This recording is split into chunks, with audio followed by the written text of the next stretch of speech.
तक पता है कट ही गया है, फिर भी पढ़ना तो हम लोग को ही है। हम लोग क्या पढ़ रहे थे उस time? Conjugate of complex number पढ़ चुके थे। मॉडुलस ऑफ कॉम्प्लेक्स नंबर के बारे में मैंने बताया था, कुछ आइडेंटिटीज मैं आपको बता रहा था कि modulus of Z1 plus Z2 का होल स्क्वायर की आइडेंटिटी क्या बनेगी। ठीक है, चलिए हम लोग इसकी आइडेंटिटी निकालते हैं। अगर हमारे पास एक नंबर है Z1 जिसकी वैल्यू है a plus i b iota b, और दूसरा नंबर है Z2 जिसकी वैल्यू है c प्लस आयोटा डी, और हमें Z1 प्लस Z2 का होल स्क्वायर निकालना है। तो पहले हम लोग Z1 प्लस Z2 करें।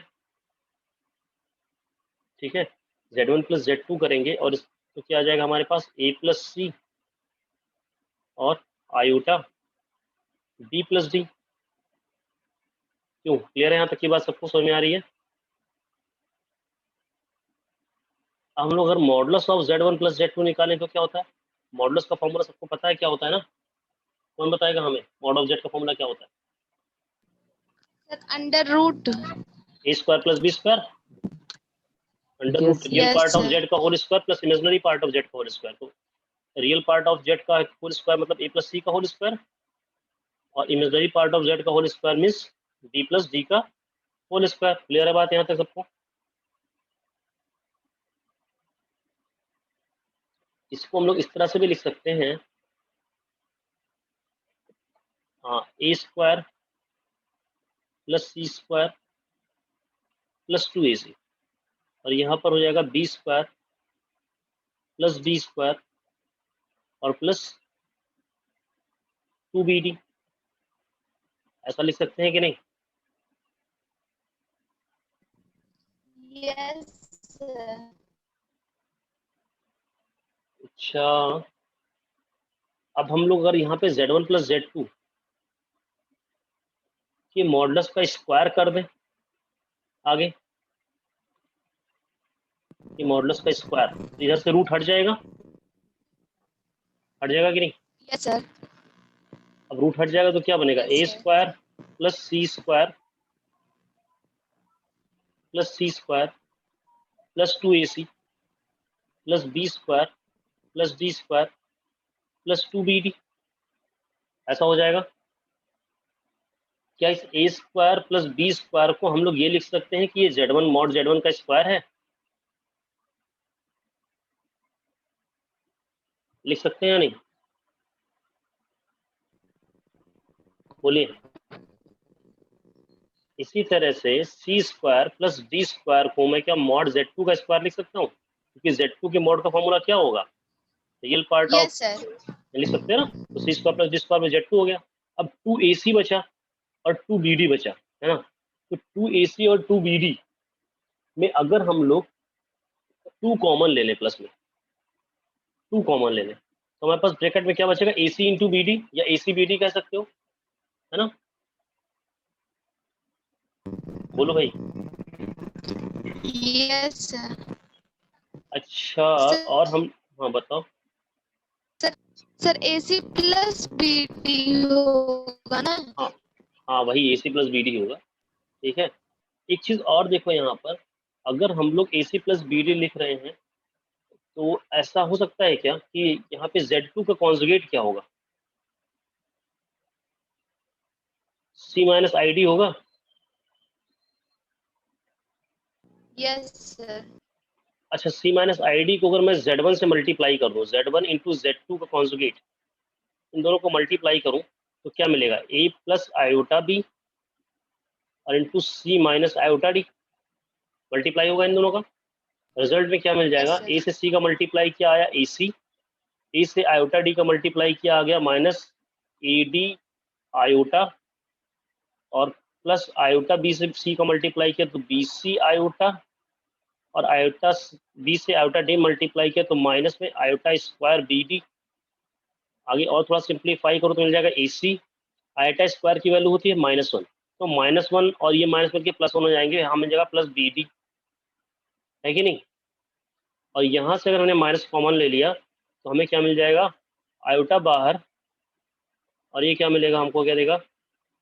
ए डी माइनस बी सी, ऐसा हो जाएगा। एक कॉम्प्लेक्स नंबर ये मिलेगा। बोलो, किसको किसको ये बात समझ में आ रही है?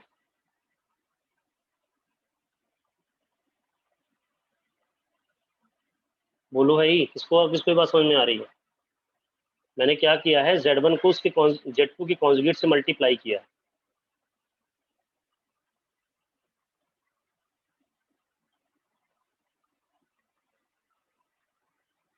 बोलो, अर्शिता, सचिन, औजा, कोई बोलेगा?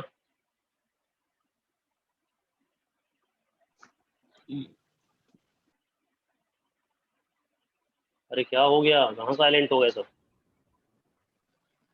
सर ये समझ नहीं आया कैसे किया है। अरे बेटा, हमने यहाँ पे Z1 को Z2 की कॉन्जुगेट, Z2 की कॉन्जुगेट तो पता है ना सबको क्या होता है? Z बार, यस Z2 का सर। बार C plus C minus ID होगा। इन दोनों को मल्टीप्लाई करके मैंने एक वैल्यू निकाली है बस यहाँ पे, जिसमें हम ये शो करना चाह रहे हैं कि इसका जो रियल पार्ट है, मल्टीप्लाई करने के बाद जो हमें मिला है रियल पार्ट, वो इसी की इक्वल है जो हमें नीचे मिला है।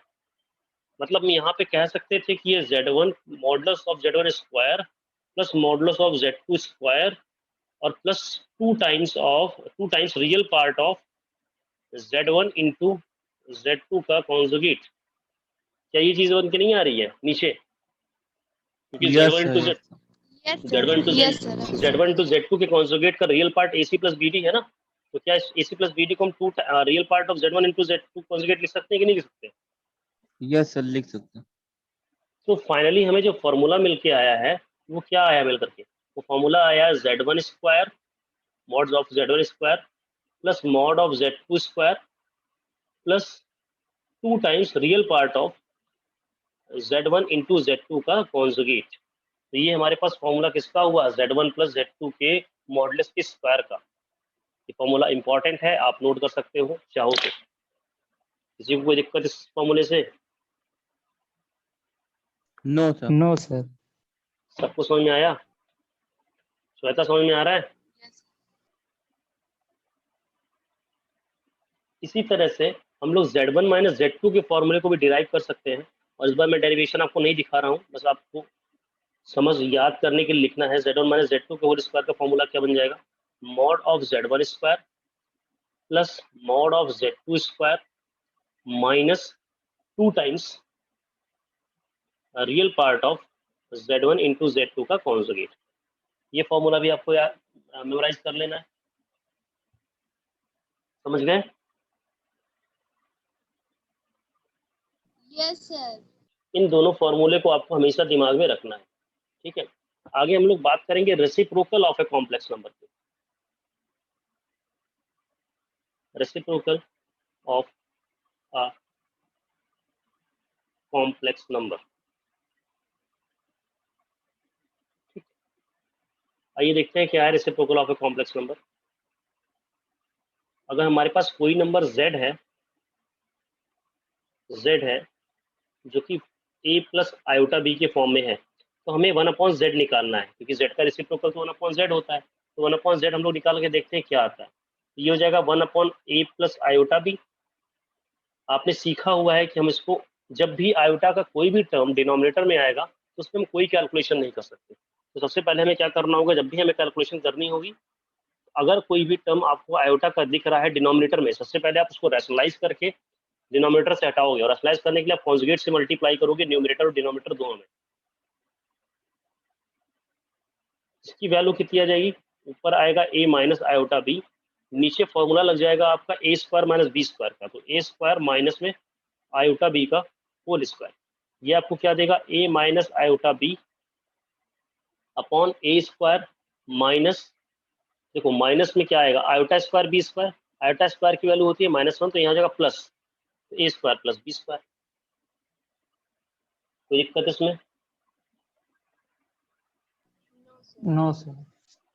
तो आपको यहाँ से एक चीज मिल करके नजर आ रही है कि जो a माइनस आई बी है, हमारा ओरिजिनल नंबर था a प्लस आई बी, तो a माइनस आई बी को हम क्या बोल सकते हैं? z कॉन्जुगेट बोल सकते हैं।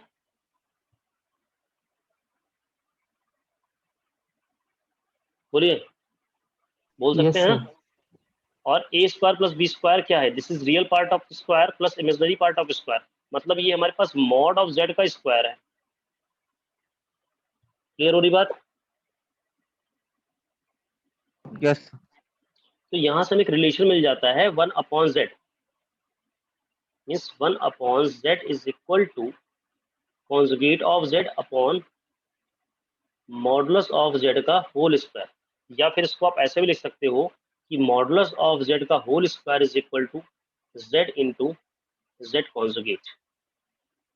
This is a very important relation between the modulus of a complex number and the complex number and the conjugate of a complex number. ये relationship है modulus complex number और conjugate of complex number के बीच में।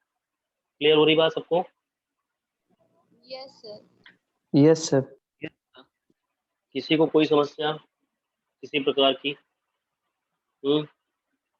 Shubham Kannaujia, late class क्यों join करते हो? Timely क्यों नहीं आते? सौरभ यादव, आप रेगुलर नहीं हो। सर क्लास ज्वाइन ही नहीं होती है। अच्छा, क्लास ज्वाइन नहीं होती, फिर उसके बाद क्या करते हो? रिकॉर्डेड वीडियो देख पाते हो कि नहीं, फिर छोड़ ही देते हो? हाँ सर। अच्छा, चलिए, तो कुछ इस तरह से आपको क्वेश्चंस मिलेंगे। हम एक ही चीज इस पे छोड़ रहे हैं, पोलर रिप्रेजेंटेशन, जो हम लोग एक क्लास में कवर करेंगे पूरा फाइनली। परसों तो नहीं, अब तो मंडे को मैं आपको मिलूंगा, तो मंडे की क्लास में हम लोग उसको कवर करेंगे। ठीक है, चलिए हम लोग आपको तब तक मैं कुछ काम दे देता हूँ, आप एनसीईआरटी फॉलो कर रहे होगे। एनसीईआरटी में आपको थर्ड एक्सरसाइज मिल जाएगी क्वाड्रेटिक इक्वेशन सॉल्व करने की। क्वाड्रेटिक इक्वेशन को सॉल्व करने के हमारे पास तरीके थे क्या, आपको सबको याद होगा क्वाड्रेटिक फॉर्मूला में क्या था, है ना? जब हमारे पास दो तरीके की बात थी यहाँ पे, कि जब हमारे पास d is greater than equal to 0 हो जाए, d इज ग्रेटर देन 0 और d इज इक्वल टू 0, और दूसरी कंडीशन थी d is less than 0। d is greater than equal to 0 में दो कंडीशन हमारे पास आ रही थी, d इज ग्रेटर देन 0 और एक d इज इक्वल टू 0। ये सारी चीजें हम लोगों ने क्लास 10th में सीखी हैं। तो यहाँ से हमारे पास सीधाचार्य फॉर्मूला जो आ रहा था वो क्या था, x is equal to minus b plus minus under root d upon 2a। यहाँ पे दो डिस्टिंक्ट रूट आते थे, एक minus b plus root d upon 2a, एक minus b minus root d upon 2a। जब d इज इक्वल टू 0 होता था तो हमारे पास रूट डी की वैल्यू 0 रहती थी, और both the roots are equal, और ऐसी कंडीशन में हमारे पास रूट्स की वैल्यू क्या होती थी, माइनस बी बाई 2a। क्या ये सबको याद है 10th वाला चीज? Yes sir. आज हमें ये पढ़ना है d इज लेस देन 0, जिसका डिस्कशन क्लास 10th में नहीं हुआ था। मैंने आपको इंट्रोडक्शन क्लास में जब कॉम्प्लेक्स नंबर पढ़ाया था तो इसके बारे में थोड़ी सी चर्चा मैंने की थी, तो आज वही चीज हम लोग फिर देखेंगे। अब हमारे पास फॉर्मूला क्या होगा, x is equal to minus b plus minus, है ना? दिक्कत यहाँ पे अब आ जाएगी कि अंडर रूट जो बी स्क्वायर माइनस 4ac होगा वो हमारे पास निगेटिव होगा। ये जो बी स्क्वायर माइनस 4ac वो कैसा होगा, वो निगेटिव होगा, या आप कह सकते हो ऐसा रूट डी होगा। तो रूट डी की प्लेस पर हम लोग रूट डी ना लिख करके हम लोग कैसा लिख रहे हैं, बी स्क्वायर माइनस 4ac, और ये निगेटिव के अंदर है, ये निगेटिव है, आप समझ लो अपने दिमाग में, ये निगेटिव है, ऐसा लिख सकते हैं। फिर हम लोग इसको सेपरेट कर सकते हैं, प्लस माइनस। अच्छा, इसको मैं अब क्या करूं, उसको पॉजिटिव करने के लिए मैं 4ac को आगे कर दूं और बी स्क्वायर को पीछे कर दूं, कोई दिक्कत इसमें? बोलो। No sir. No sir. और जो मैंने एक रूट -1 से मल्टीप्लाई किया उसके प्लेस में आयोटा लगा दे रहा हूँ अपॉन 2a। तो ये तो डायरेक्ट फॉर्मूला बन के आ गया, लेकिन आपको ये फॉर्मूला याद हो या फिर ना याद हो, आप फिर भी आसानी से कर सकते हो। खाली एक ही फॉर्मूला आपको याद हो, ये वाला, तो भी कैसे, एक क्वेश्चन हम लोग करके देखते हैं एग्जाम्पल में। एग्जाम्पल नहीं, एक्सरसाइज का क्वेश्चन है 5.3 का, क्वेश्चन नंबर है ये 2। क्वेश्चन दिया गया है आपको 2x square plus x plus 1 is equal to 0। आपको इसको सिंप्लीफाई करना है, मतलब x की वैल्यू निकालनी है। सबसे पहला काम हमारा क्या होता है, हम डिस्क्रिमिनेंट चेक करते हैं कि रियल रूट एग्जिस्ट करते हैं इमेजनरी। तो d हमारा क्या है, B square minus 4ac। Value निकालेंगे तो b की वैल्यू है 1 माइनस 4, a की वैल्यू है 2, c की वैल्यू है 1। कितना आ जाएगा, 1 माइनस 8 मतलब माइनस का 7।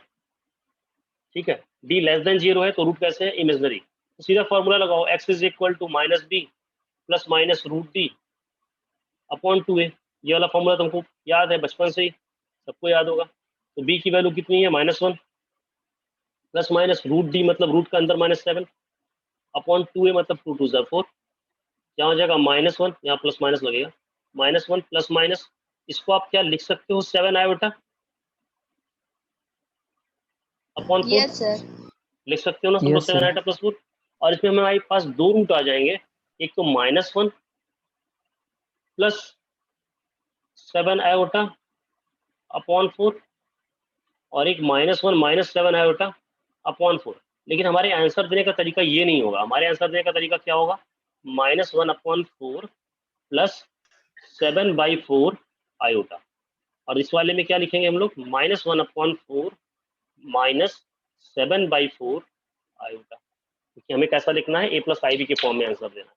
क्या आपको समझ में आया क्वेश्चन कैसे सॉल्व हुआ? Yes, sir. सभी को Yes, sir. यस ठीक सर। है। अब एक क्वेश्चन मैं और करने जा रहा हूँ, थोड़ा सा टाइम भी बच रहा है तो प्रैक्टिस करवा दे रहा हूँ। ठीक है, थोड़ा सा कंसेप्चुअल है, अगर आपने ध्यान से थ्योरी पढ़ी है तो आप कर लोगे। क्वेश्चन में लिखा हुआ है find the real theta, find real theta such that 3 plus 2 iota sine theta upon 1 minus 2 iota sine theta is purely real. अब मुझे ये बताओ, कौन बताएगा कि प्योरली रियल का मतलब क्या होता है, और इस प्योरली रियल को देने का मतलब क्या है? सब b की वैल्यू 0 है। प्योरली रियल मतलब कि इमेजिनरी पार्ट 0 है, यही ना बात हुई? Yes, sir. Imaginary part of z 0 है। Imaginary part of z general form में जैसे आपने बोला कि b ही होता है। अगर हम a प्लस आई बी को स्टैंडर्ड नंबर मान रहे हैं कॉम्प्लेक्स में, तो b इसका इमेजिनरी पार्ट है जिसकी वैल्यू 0 है। तो सबसे पहले तो हमारा जो गिवन नंबर है इसको हमें स्टैंडर्ड फॉर्म में लाना होगा। और मैंने आपको पहले ही बता दिया कि जब भी आयोटा डिनोमिनेटर में आएगा तो हम क्या करेंगे, हम इसको रेशनलाइज करेंगे। Rationalize. रेशनलाइज करेंगे, आयोटा हटाएंगे, और कैसे हटेगा, इसकी कॉन्जुगेट से मल्टीप्लाई करने पर। तो यहाँ पे आप जो अभी एक्चुअल क्वेश्चन है उसको तो आप एज इट इज नोट करिए, लेकिन आगे आपको क्या करना है, मल्टीप्लाई करना है 1, और इसका कॉन्जुगेट क्या होगा, जहाँ पे आयोटा उसका साइन बदलो, प्लस आ जाएगा 2 आयोटा साइन थीटा, और नीचे भी क्या मिला आपको, 1 प्लस 2 आयोटा साइन थीटा। ठीक है, मल्टीप्लाई करिए, 3 से 1 में किया तो 3 आया, 3 से 2 में किया तो 6 आयोटा साइन थीटा, 2 आयोटा से 1 में किया तो फिर क्या आ गया आपके पास, 2 आयोटा साइन थीटा। ठीक है, प्लस से multiply, plus 2 2 4 iota square sine square theta, और नीचे ए स्क्वायर मीन्स 1 और b square means 2 2 4 iota square sine square theta. कोई समस्या? No, sir. No, sir. थोड़ा सा और सिंप्लीफाई किया जा सकता है, इसको हम लोग लिख सकते हैं 3 प्लस 6 और 2 मिलकर के हो जाएंगे 8 आयोटा साइन थीटा, और आयोटा स्क्वायर की वैल्यू होती है -1, तो यहाँ पे आ जाएगा -4 साइन स्क्वायर थीटा, और नीचे भी हम लोग आयोटा स्क्वायर की वैल्यू रख देंगे तो -1 और ये बन जाएगा +1, तो 1 + 4 साइन स्क्वायर थीटा। अभी किसी को दिक्कत?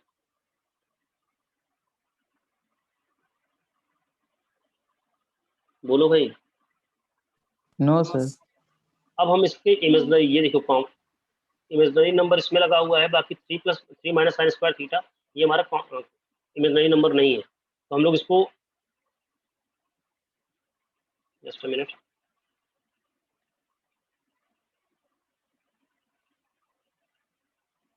हम लोग क्या करेंगे, अब जो है इसको सेपरेट कर लेंगे a प्लस आई बी के फॉर्म बनाने के लिए। a प्लस आई बी के फॉर्म में अगर आपको बनाना है तो क्या लिखोगे यहाँ पे, 3 - 4 साइन स्क्वायर थीटा अपॉन में 1 + 4 साइन स्क्वायर थीटा, और कॉम्प्लेक्स पार्ट अलग, मतलब वो सॉरी इमेजिनरी पार्ट अलग, उसके लिए हो जाएगा 8 आयोटा साइन थीटा अपॉन में 1 + 4 साइन स्क्वायर थीटा। ये हो गया ए प्लस आई बी फॉर्म। यहाँ से आयोटा को मैं हटा दे रहा हूँ और आयोटा को लास्ट में लिख देता हूँ, 8 साइन थीटा, और यहाँ पे आयोटा लगा दे रहा हूँ। ए प्लस आई बी फॉर्म हो गया ये। Yes sir. अब हम कंडीशन अप्लाई करेंगे कि प्योरली रियल है। प्योरली रियल मतलब क्या कि इसका जो बी है वो 0 है, तो बी की प्लेस पर कौन है यहाँ पे, 8 sine theta. 8 sine theta upon 1 plus 4 sine square theta and this much is equal to 0। समझ गए? लिख देते हैं imaginary part of z is equal to 0। ठीक है, इतना आया। ये आपको क्या देगा, यहाँ से हमें वैल्यू जो मिल जाएगी सीधे सीधे ये तो मल्टीप्लाई की 0 हो जाएगा, 8 sine theta is equal to 0, कुल मिला के हमें मिल जाएगा sine theta is equal to 0। Sine theta is equal to 0 मिलेगा। और थीटा 0 कहाँ पर होता है, थीटा 0 कहाँ पर होता है, 0 पर होता है, पाई पर होता है ना, अरे 90 पर 1 होता है। पगली क्या पढ़ती हो तुम, बताओ। चुप हो गई, देखो म्यूट कर लिया। ठीक है, तो साइन थीटा 0 कहाँ पर होता है, सबके दिमाग में आना चाहिए खटाक से। मैं आपको पहले बता चुका हूँ, तुरंत के तुरंत दिमाग में चीज़ ना जानी चाहिए। ये हमारा साइन थीटा हुआ, कैसे बनेगा, ऐसा, ये 0, ये क्या पाई, ये क्या 3 पाई, ये क्या सॉरी 2 पाई, यहाँ पे 2 पाई, यहाँ पे 3 पाई, फिर यहाँ पे 4 पाई, मतलब ये n पाई इंटरवल पे 0 हो रहा है। थीटा इज इक्वल टू क्या आ जाएगा, n पाई। समझ गए? किसको किसको समझ में आया क्वेश्चन? यस सर, समझ में आया। सभी को समझ में आया? तो अब आपका काम क्या है? Yes sir. आपका काम ये है कि 5.3 के क्वेश्चन लगाने हैं, मिसलिनियस के क्वेश्चन भी लगा डालने हैं, आपको सारे क्वेश्चन लगाने हैं एक्सेप्ट कि आपको खाली खाली और खाली 5.2 को नहीं लगाना है। 5.2 को मैं अगली क्लास में पढ़ाऊंगा, ठीक है। और इसमें 8 क्वेश्चन है, वो भी बहुत आसानी है, बहुत टफ नहीं है, लेकिन वो सेपरेट क्लास में पढ़ेंगे हम लोग, उसके क्वेश्चन खत्म कर लेंगे तुरंत के तुरंत। ओके,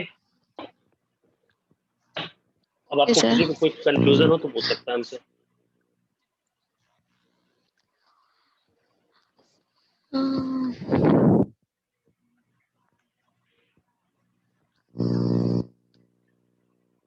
किसी को कोई सर जब ये कंफ्यूजन? चैप्टर खत्म हो जाएगा सर इसकी सीट दे दीजिएगा सर कुछ क्वेश्चन की। अच्छा, हम सोच रहे हैं आप लोग को पहले डोमेन रेंज निकालना आया है फंक्शन में? हाँ, डोमेन रेंज निकालना किसी को आया है? Yes sir.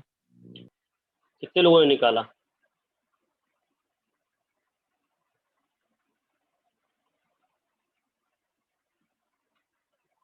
कितने लोगों ने डोमेन रेंज निकाला अब तक?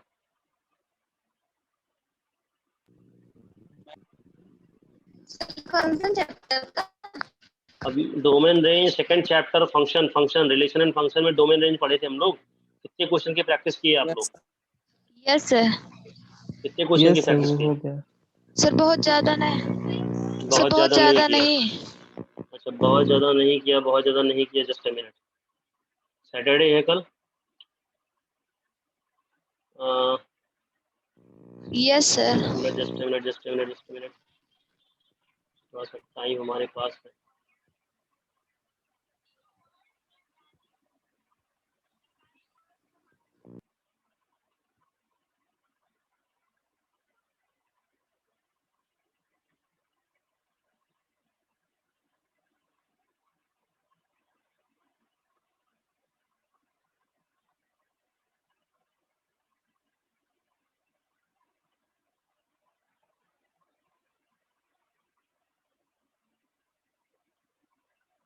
ये तो सेट थ्योरी है, सेट थ्योरी क्वेश्चन तो आप लोग कर चुके हो। इसको हटाते हैं।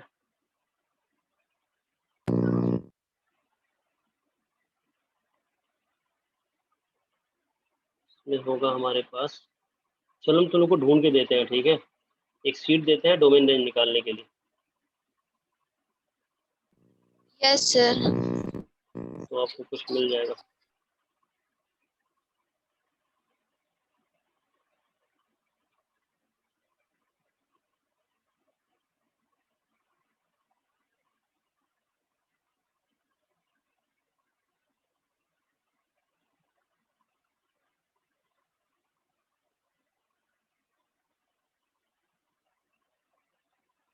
चलिए डिस्कनेक्ट करते हैं क्लास। आप लोग वीडियो देख लीजिएगा रिकॉर्डेड, जिसको समझ में नहीं आया होगा।